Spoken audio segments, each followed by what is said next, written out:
Hi there, my name is Maarten Hol from the company Edumundo, and today I will be walking you through the international business and management simulation called PhoneVentures. I will first give you a brief introduction explaining the basics, and after doing so I will log into the simulation myself and show you around. Okay. In groups of about 4 to 5 students, you will start your very own smartphone company. You start this company from scratch, so you will have no existing customers or any market share. You do, however, start with some capital that you can use to get your business going. Now, the way the simulation works is simple. Each round equals 1 year. So within a round, you will have the opportunity to make decisions, and you can keep changing those decisions right up until the round's so-called deadline. At that point, all of your decisions will be turned into results, and the next round, or year, will begin.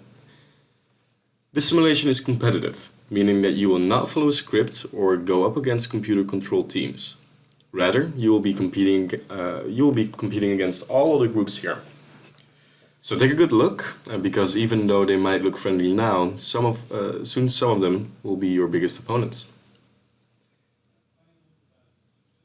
Another thing to mention is that with every round, more and more markets will open up. So in the beginning, it's most likely only the Netherlands and the UK that are available to you. But as time progresses, you're playing more rounds, you'll see that more and more countries will open their borders.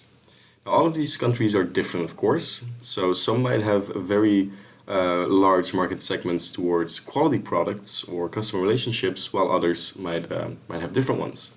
So my advice is always to, before you decide on entering a new market, do your research. Figure out how much manpower is this going to cost me, how much investment, how large of an investment is this going to take, and is this market actually interesting for me? So of course it doesn't make sense entering a market that has a very high demand for affordable products if you are selling high quality ones. Anyway, next up, how do you actually progress within the simulation? Now, first of all, my advice is that before you start, discuss with your group on what your company will look like. Will you spend millions in R&D and invent the highest quality smartphones? Will you focus on customer relationships, brand loyalty, and so on? Or will you rather sell low quality phones for an affordable price? Now, once you've come up with a business plan, it's time to set your targets. To increase within the ranking of the simulation, you will need to score points. And these points are received through actually accomplishing these targets. There's many targets you can set. The more difficult you choose them to be, the more points you will receive once you manage to accomplish them. Another thing to note is that the ranking is not just based on profit. So while some of the targets might involve profit, actually receiving profit is not the most important part. However, of course, you need profit in order to make investments. Or at least, you need money in order to make investments, and most of the targets will require your investments. Furthermore, it's important to note that there are 2 ways to get penalties on your points. The first is to actually make a loss. So if your company makes a loss instead of a profit, you will only receive 75% of the points you would usually receive if you hadn't made a loss. And as well as the fact that you will get a 100% penalty on the points, so you will get no points, simply put, if your owner's equity is negative. So if your company is mostly existing out of liabilities, loans. That means that if you start making a loss and cannot change it, and you will keep making a loss for a few rounds, at some point you will no longer have any owner's capital, and you will not score any points because of that. Okay. Now, I'll log into the simulation and I'll show you around, and then hopefully at the end you know exactly what to do in order to start playing. Okay, so once you're logged in, this is the first thing you'll see. This is your dashboard or your homepage. And what you'll notice is there's some basic information listed here, such as your sales trend or market share, your current ranking, any simulation schedule that might be implemented, the scorecard, so your progress towards reaching your targets, a long-term objective that you might have chosen, and very importantly, the latest global news. I'll dive into this later on. First up, what you want to do is go to company profile, right over here, and create a branding for your company. So of course you want to change your company name, maybe add a slogan, add a logo or upload a logo, and very importantly, do not forget to press save. Most of the pages that allow you to make changes in the simulation will have a save button, or rather all of them. If you don't click this and then move to a different page, all the data that you put in there will be lost. So make sure you save. Next up, you are able to add board members. You can see here. Now this gives you the opportunity to divide roles within your group. Now it's not completely necessary for you to do so. It might also be more efficient or effective if you decide to do everything together. What I always say is that you now run this business, so it's up to you to decide on what works best. Anyway, furthermore, you can change your password, and if you want to, you can look at the introduction text. Now this text is what you'll see when you first log in, giving you a few examples, so don't take this too literally because this changes as well. You can find this data later on, I'll show you where. And that's it, so some final notes. Most of this I'll be telling you, however. Once you've created a profile, you can go to business plan, and as I said before, you want to actually think of a business plan and a way to start being competitive. Now, you do so by first deciding on your competitive strategy. You can add an elaboration or a justification here, and then click save. You can fill in your SWOT analysis. You can click on this, you can add a threat, for example, click add and close. Elaborate if you want to, and then save. Next up, you can decide on a vision. Now all of these visions give you small bonuses. Now I won't be able to tell you which bonuses exactly, but if you choose the ones, let me just see, you can choose 3 actually. If you choose the ones that are applicable to your strategy or your business plan, then it's safe to say that they'll give you bonuses that help in becoming more successful. Alright, next up, now this is very important. I've mentioned this before, this is the target section. So you can choose 5 targets out of 4 different categories: financial, customer, internal, and learning growth. Let's just click on achieve net profit. Now if the slider is all the way to the left, then if you accomplish it, you won't get that many points because it's quite easy. The further to the right you put your slider is, the more difficult it will be. So if you go all the way up to, how much is this? About 80 million, actually accomplishing this and receiving a net profit of 80 million will give you a lot of points. More so than your competitor who perhaps put their slider over here. So it is really up to you to decide, well, do we want to start safe somewhere over here, or are we feeling optimistic? Another thing to note is that you can choose one KPI. This is very important because the KPI gives you a ton of points. You can select it here, and my advice is to choose the targets that you think will be easiest for you to accomplish while also being quite difficult. What I mean is that if you think your achieved net profit might be difficult to accomplish, but instead, if we go down here, educating your staff is rather easy, or you know that you're able to get at least, let's say, about 86% at some point, then you want to set this as your KPI, because it'll score you more points and it'll be safer. Okay. Now, what I want to note is that you can keep changing those targets every round. So if we take this one again as an example, if you start off with your education level of staff at 70, and then in the second round you notice that it's gone up from 67 to 72, then you can tell, okay, well this time I will actually set my slider a little bit higher. Because if we keep investing in this, we know it's going to go up and up and up. Alright, so don't forget about this. This is the way you score points. Next up, you have your long-term goals. These will all give you a lot of points if you accomplish them in 2025. So depending on the amount of rounds you play, this might be very useful for you, but it will require some long-term planning. Next up, we have growth. This is the Ansoff matrix, and it allows you to set a strategy on how you will grow as a business. Now you can elaborate here, maybe a bit more than this, but put your justification into why you're choosing one of these four, and then save.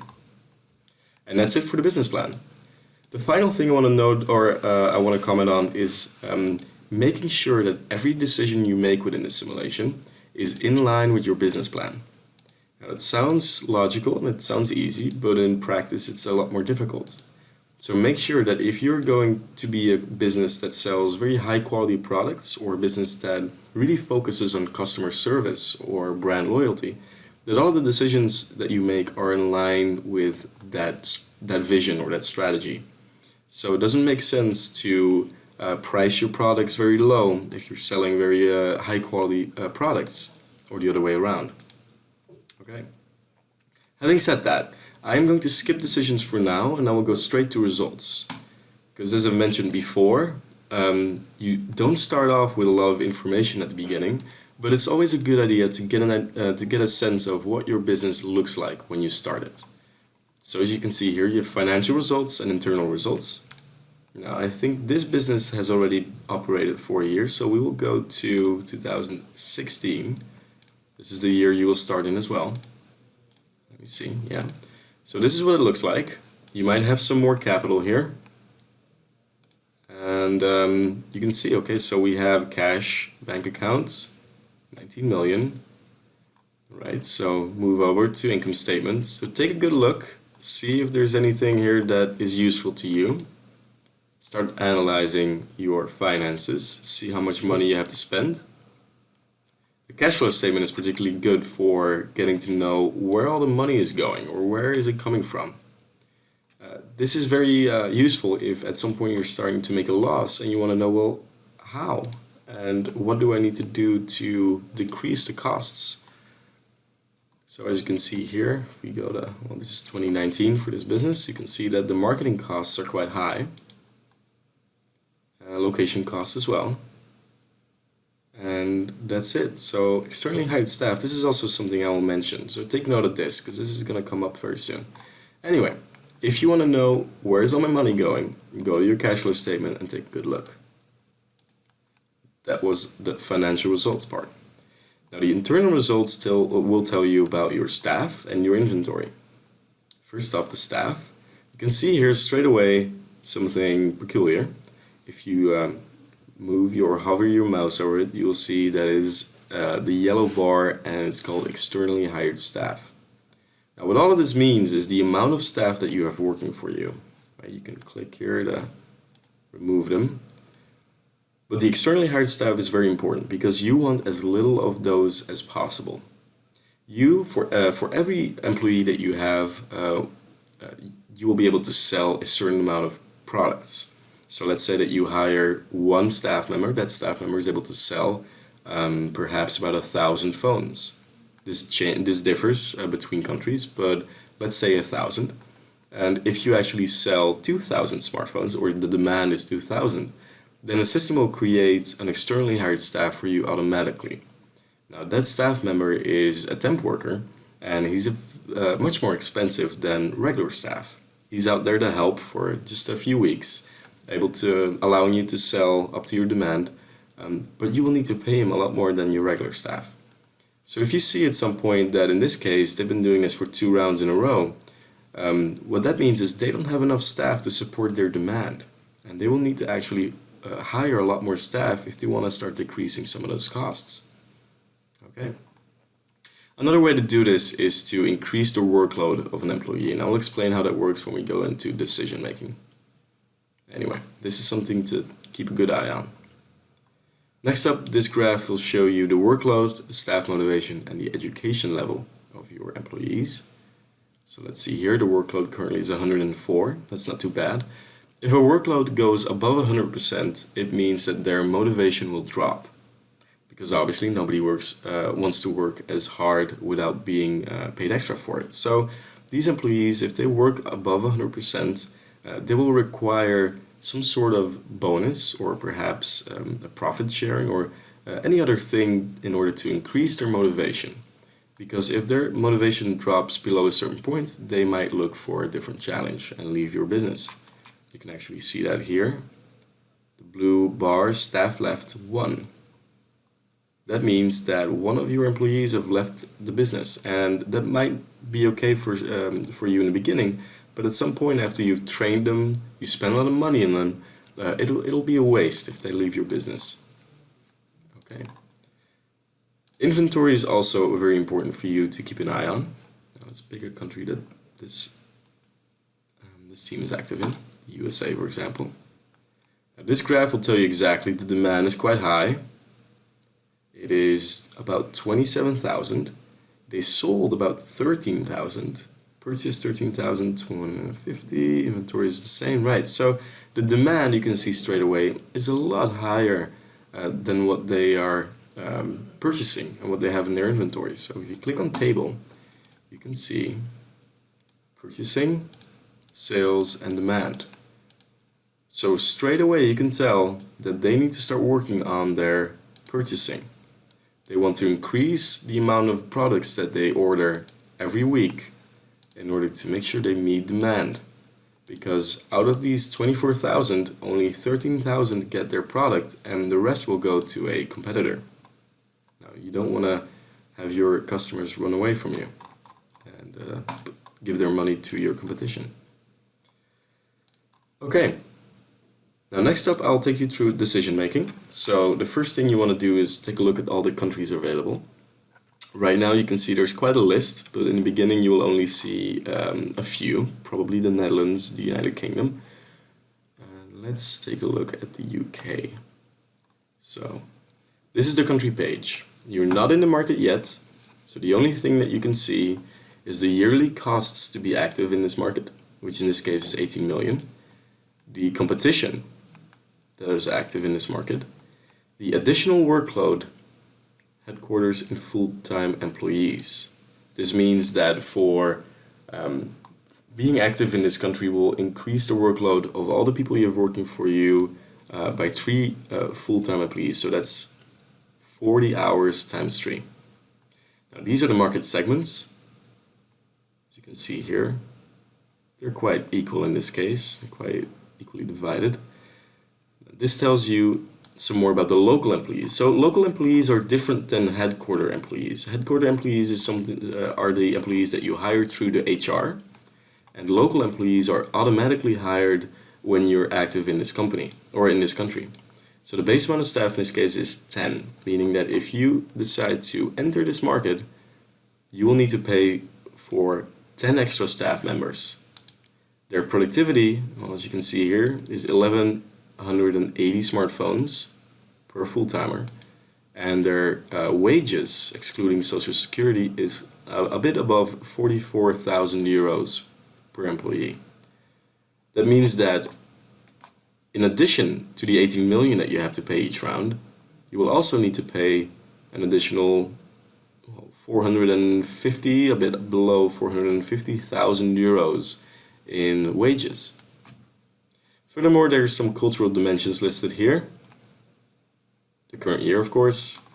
And then after you've analyzed all of that and made a decision on is this country going to be a good country for me to be active in, then you want to click enter this market. You want to set the price for your product. Decide on how your marketing is going to work. You can see here. Decide on what do you want to focus on. So perhaps you want to focus on all the market segments with your marketing or just a particular one. And the more you focus on one particular market segment, the more effective your marketing will be. This allows you to decide on independent organization for your human resources. And very importantly, this allows you to set the size of your storage location, the rental contract term, and the automatic order limits. Now, this is important because, as you noticed before, this company is dealing with an issue where they ordered too few smartphones. As you saw, they had 13,000, but had a demand of about 24,000. So actually, they want to increase this, right? Make sure that they always have enough smartphones to sell and they never run out. However, please take care that you don't set this too high, because if you always have, let's say, 50,000 smartphones in your warehouse, but you only sell 10,000 each week, then you will be paying a lot of money for the smartphones that you're just not selling. They're just sitting there on the shelves. Okay. Don't forget to save. This is telling you the rental costs. It might give you a discount depending on the amount of years that you wanna have this contract. And once you've done that, you can go over to management, decide on an organizational structure, and a headquarters. Now this is important because every country has a different bonus associated with them. So the Netherlands, for example, if you pick the Netherlands to be your headquarters, it will give you a marketing bonus of 5% for all European countries. If this is something that fits your strategy, then it might be very useful. So my advice is make sure that whatever country you choose as your headquarters gives you a bonus that suits your strategy. Next up, you can choose your management team. You start by being able to hire two different managers, or 3 different managers, I think. And these are still quite unexperienced. But if you see here down below, there's some more that have more experience, but they're currently not interested. And this is due to 2 reasons. First off, your company just isn't big enough yet, so they think you're still small time. And the other part is your network isn't good enough. So if you go below here, you see that the management can actually focus on increasing their, where do we see it? Increasing their networking here. So tell one of them to start focusing on networking, and then after a few rounds you see that more and more people become interested in working for you. The further down you go, the better these managers will be. Now, they all have their full profile, their work experience, education, and so on. So that should give you an idea of who fits your business best. Furthermore, we have HR. See here, this is the headquarters workforce, so not the local country workforce. The maximum workload, see here, you can change it all the way to 110. Now the 110 means that they work harder and sell more phones, but their motivation will go down, as I mentioned before. This ladder allows you to hire or fire some employees. This is a reward system, so these are the wages. You can increase their wages, you can set bonuses for performance, you can set profit sharing too, and then here is the budget for education. So if this is your target, because I think that we used this as an example before, then you want to make sure that you keep investing in the educational level of your staff this way, so that it goes up. Alright, now there's different programs you can choose from here. There is an explanation underneath all of them. There might be some mandatory courses. This has to do with news events. As I mentioned before, there's news articles that you need to read, and I'll show you where that is. That's all the way up here in communication. And then last but not least, this is your recruitment program. So you might want to spend a bit more money in order to get the better employees, or use an onboarding program to make sure that they will all stay with you longer. Make sure you click save, go back up here, and then next up we have the submenu product. The first thing you see is these 5 stars here. Now this determines the level of quality of your products. 5 stars is the best quality level you can choose from right now. You can see the costs go up. And then you have these 2 signs saying that this star comes available after R&D investment. What this means is that if you spend a lot of money on R&D, you can start deciding on a R&D project to work on. I'll explain this in a bit, but one of these projects is actually increasing the quality level. Now, the marketing segment with the customers that only want high quality phones, they really don't care about anything else. So if you are the first business to sell or to unlock this next star level, then you will have a very strong competitive advantage towards your competitors. because all of the people in the market segment who are interested in only a highest quality, they will all flock towards your product. Okay. Now, of course, here you can increase the R&D department, you can set a budget, maybe invest in a research machine. One thing to note is that if you hire new researchers, they will only be 50% effective in their first year. These are the 4 different projects. You can read up on them. This one decreases purchasing cost. This one increases the reliability of your products. The higher the reliability rating is, the less often the products will be faulty upon delivery or broken. This is the quality research to unlock stars. And innovation research. Now, innovation research, I should say, nothing will change in the product itself.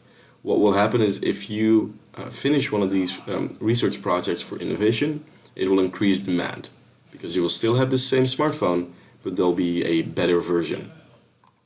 Okay. Go back up, distribution. These distribution companies will send you your products, but they all have different characteristics. Some of them might be more expensive or have a higher delivery time. Some of them will give you bonuses if you work with them over a certain amount, if you buy a certain amount of products. The reliability. This is important because, for example, SpeedNet has a very low reliability. So even though they say it'll take 6 weeks for them to get you your products, it might actually take a lot longer. My advice is, for the first round, go with the last one, the IDC.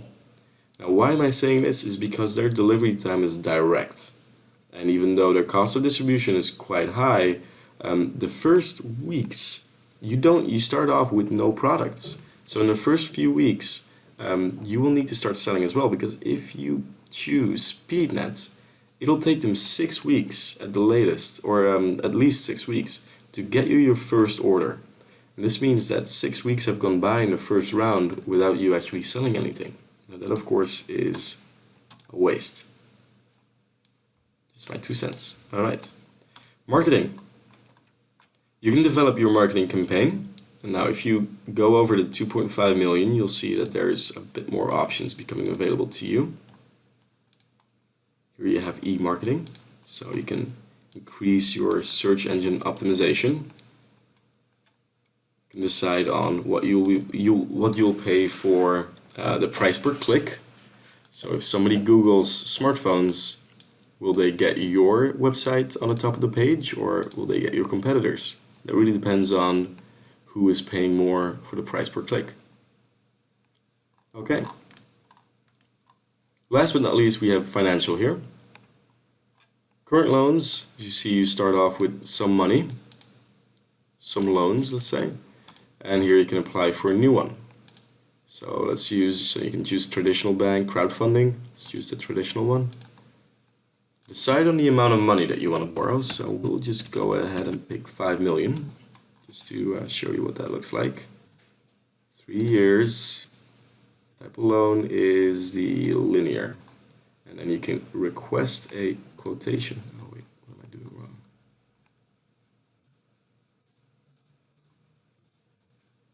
Hold on.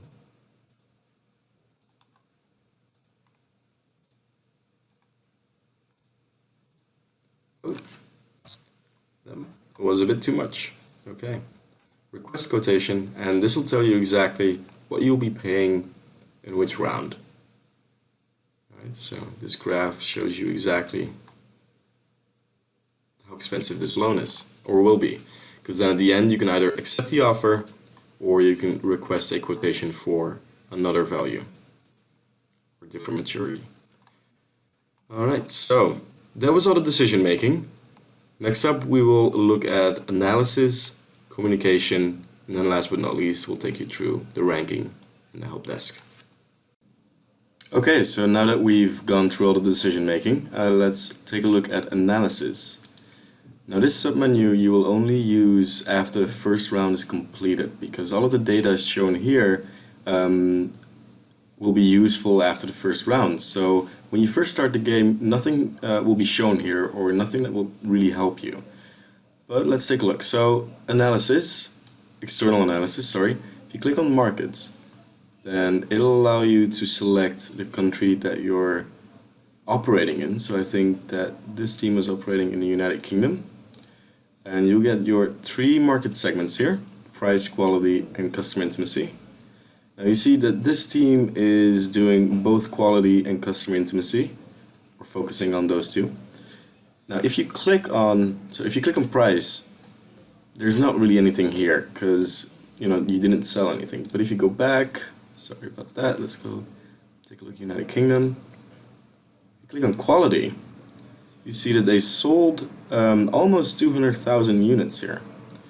And so the way this is calculated is there's a total segment size of a little over 800,000, and the system actually calculated their market share. So it calculated the market share first, and then based on that percentage it gave them the demand in this segment. So how did they get this market share? How did the system calculate this? So it starts with their core score, right? It's 186. You see here, core score. Now these multipliers indicate what the customer within this segment is interested in. So if you take a look, multipliers 0.1, for example, are just really, the customer doesn't really care about this, right? So they don't really care about price compared with competitors or the average price of a product. No, the people in this segment, they care a lot about, so here you see 0.8, quality compared with competition, 1.2, factual product quality. These are really the 2 things that they're very, very interested in. Height of price a little, but not that much. Anyway, here you see the achieved points, and here the total score. So as you can tell, if you score quite well on here, it multiplies by 0.8 and you get 120 points. But if you score well with, well, let's say height of price, as they did here, it multiplies it by 0.3, so you only get a few compared to this other one. Anyway, it totals up to a score, 186, and then something else happens. It goes through a few more multipliers. Now in this case, they take it through all of these, and these are actually things that you can have an impact on quite easily. It'll allow you to see exactly what is going right and what is going wrong. So these are all your these are all the impacts from your decision making, essentially. So you get this core score, 186, and then you multiply it first by, okay, so what we have here is focus. It decreases if you offer your products to more market segments. So they don't really. They focus on quality and customer intimacy for the United Kingdom mostly. Now, if you were to focus on a lot of market segments and a lot of different countries, you'll see that this will go down. But as for now, or if you were to only focus on quality or customer intimacy, not just the 2, you'll see this go up. Anyway, so they have the 186, multiplied it by 3.10, and then all of these, if they are above 1.0, that's a good thing. If they are below 1.0, so if they're 0 point something, that is a bad thing, and that you wanna change that. So take a look here. Website invested in the optimization of your website is 1.01, so it's beneficial but not game changing. However, marketing budget in this case 2.13, that's pretty good. If you go all the way down here, you'll see that, oh, here we go. So quality too low, 0.20. So all of the good that these multipliers have done, all of this, so 186 times 3 times 1 times 2, all of these are suddenly gone because it's 0.20 and there's nothing left, and then there's 0.80. So if you see something like this within your results in your analysis, you can tell, okay, this is a big problem. And then it makes sense because the quality is too low for these this market segment, which is all just about quality. So then they end up with 463 points at the very end. And then they take the total score of all companies in this segment. As you can see here, a competitor had a lot more. And then they calculate it based on that. So 463 is almost 20% of the total score that the other companies had within this market segment. So this team actually did a lot better in terms of their multipliers. So 100, so that you end up with 19.87%, and that is used on the total segment size, and that is how you get your total demand. So if they were to increase their quality, fix this, they would actually, boom, get a lot more points here.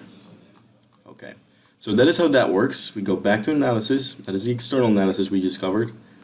And then we take the internal part. So there's two options here, either targets or score.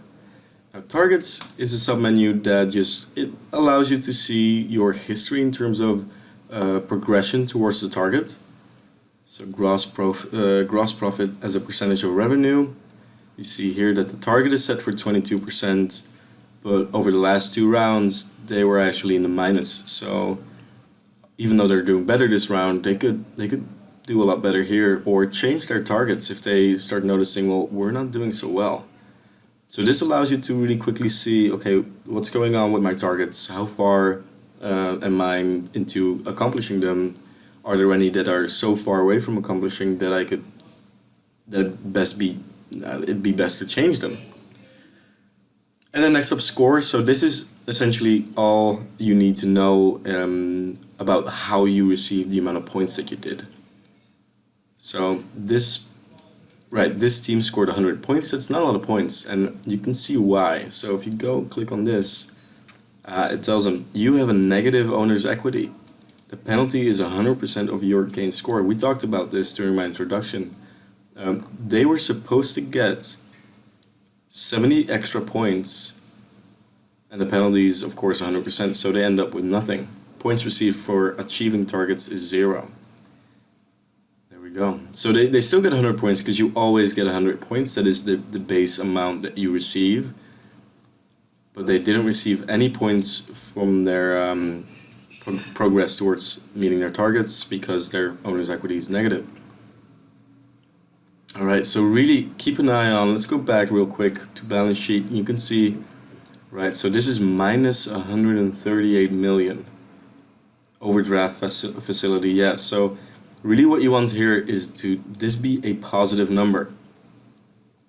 And at the very least, your premium reserve to be more, hold on, so yeah, if you click on the eyes, it'll give you more information. But you want this premium reserve to be higher than the amount of short-term liabilities or long-term liabilities that you have here. So if this is more than your owner's equity here, you don't get any points. As you can see here, this is actually minus, so they're in a lot of debt. Okay. Now last but not least, we have communication. Now this is quite important because for every round there will be events happening, there will be news messages, and they will be telling you about everything that's going on within the markets that you don't really have an impact on. So you can't change them. This is just something that, well, of course, if you were to start a business of your own, you would read the newspaper or you would read the news websites in order to make sure that you stay informed on your business or your market. And you can click on, if you go all the way down here, all news messages, you can click on, right, so the latest news, this is the news from this particular round, saying that short-term thinking of directors receives strong criticism. You can click on this and it'll tell you a lot more about this. Sometimes this is mild, so sometimes it's just telling you about something that's going on that might be interesting for you, and then sometimes there's events that you really want to know about. So let's see here, older news. We have the Brexit happening, US announcing protectionist measures, and then, well, let's just say there's the possibility that there's warehouse fires or that there's a supplier that strikes and causes you not to receive any products for a certain period. So there's a lot of information that you can gather from this particular page. Alright, so make sure that you check back here every round, at the start of a round, make sure to see what's going on and can you use that information to your benefit. Okay. Next up, you can launch or you can issue press releases for your competitors to see. You can create marketing campaigns here. And last but not least, you can see the simulation schedule. Now this of course is subject to change depending on what your lecturers decided on. But if you are playing the simulation and you want to see when is the next deadline for this round, you can come here and check that out. Now, before we end this, I want to, alright, so we have the ranking here. If you click on this, you'll see that all of your competition will be listed here. All of their company names will be changed as soon as they've done so. You'll see their total score, percentage and change. Right now it's all 0, but if they were to increase their points to 200, you'd see 100% change. Okay. Last but not least, there is a help desk button here on the very top. If you click on it, it'll ask you to fill in your email, your name, and your question. And your question will be sent to our help desk. Now, the person manning the help desk will answer your query within 24 hours on a working day. So if there's anything about the simulation that you cannot figure out or that you don't understand, then simply click on this button, fill in your details, and then click Send Question. Alright, now I hope this was useful. I hope I've given you all the tools needed to get started with this game. And yeah, I wish you very good luck and of course have fun.